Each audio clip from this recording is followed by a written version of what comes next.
সালামু আলাইকুম সবাইকে। আজ আমি আপনাদের খুব মজার একটি ডিশ করে দেখাবো, যেটির নাম হচ্ছে ডিপ ফ্রাইড শ্রিম্প বা চিংড়ি ভাজা। এটি কিন্তু সবার অনেক প্রিয় একটি খাবার, বিশেষ করে জাপানিদের অনেক জনপ্রিয় একটি খাবার। তো এই মজার খাবারটি যারা এখনো বাসায় বানিয়ে খান নাই, তারা বাসায় অবশ্যই ট্রাই করে দেখবেন, ইনশাল্লাহ অনেক ভালো লাগবে। তো চলুন আমরা রান্নার মূল প্রসেসে চলে যাই। আমি এখানে 1 কেজি পরিমাণ চিংড়ি মাছ নিয়েছি। চিংড়ি মাছগুলো ভালো করে ক্লিন করেছি। চিংড়ি মাছের যে পিঠে একটা রক থাকে, এটা রকটা ফেলে দিয়েছি এবং চিংড়ি মাছের ভেতর সাইড থেকে চাকু দিয়ে আলতো করে আমি একটু কেটে নিয়েছি, যেন এটাকে ডিপ ফ্রাই করার সময় বাঁকা না হয়ে যায়।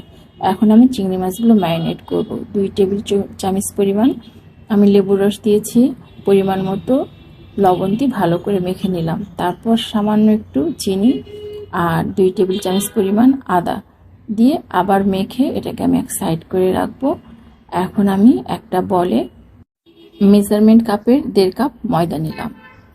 এর সাথে আমি অ্যাড করব 2 চা চামচ পরিমাণ লাল মরিচের গুঁড়ো, পরিমাণ মতো সল্ট, আর দিব হলো গোলমরিচের গুঁড়ো 1 চা চামচ পরিমাণ দিয়ে ভালো করে এটাকে আমি মিক্সড করে নেব।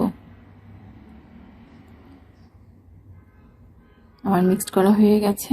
এখন আমি চিংড়ি মাছগুলো প্রথমে ময়দাতে ভালো করে গড়িয়ে নেব। ময়দাতে ভালো করে গড়িয়ে নিয়ে আমি চিংড়ি মাছগুলো আবার ডিমের ভেতরে এগুলো ভালো করে ডিপ করে নেব। তারপরে আবার ব্রেড ক্রাম্বে এগুলোকে আমি কোট করে নেব। এভাবে আমি সবগুলো চিংড়ি মাছ রেডি করব। এই মজার চিংড়ি ফ্রাইটা অবশ্যই আপনারা বাসায় ট্রাই করবেন। তো আমার মোটামুটি সবগুলো রেডি। এখন আমি এগুলোকে ফ্রাই করব। তো আমি চুলোয় প্যান দিয়ে দিয়েছি। চিংড়ি মাছ আমি প্যানে দিয়ে দিলাম। এটা মিডিয়াম আঁচে এটাকে ফ্রাই করতে হবে। তো আমার চিংড়ি মাছগুলো ফ্রাই হচ্ছে। ফ্রাই করতে বেশি সময় লাগবে না, 3-4-5 মিনিটের মধ্যে এগুলো রেডি হয়ে যাবে, ফ্রাই হয়ে যাবে। তো আমার ফ্রাই মোটামুটি কমপ্লিট। আমি এখন এগুলো তেল থেকে তুলে ফেলবো। চিংড়ি ফ্রাইগুলো কিন্তু দেখতে অনেক সুন্দর হয়েছে, আলহামদুলিল্লাহ। আর খেতে তো অবশ্যই অনেক মজা হবে, এটা আর বলার অপেক্ষাই রাখে না। তো ভিউয়ার্স, আপনারা অবশ্যই এটা বাসায় ট্রাই করবেন। আমার মনে হয় ইনশাল্লাহ আপনাদেরও অনেক ভালো লাগবে। তো এই ছিল আজকে আমার রেসিপি।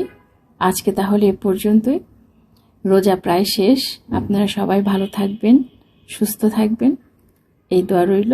আমার জন্য দোয়া করবেন। আল্লাহ হাফেজ।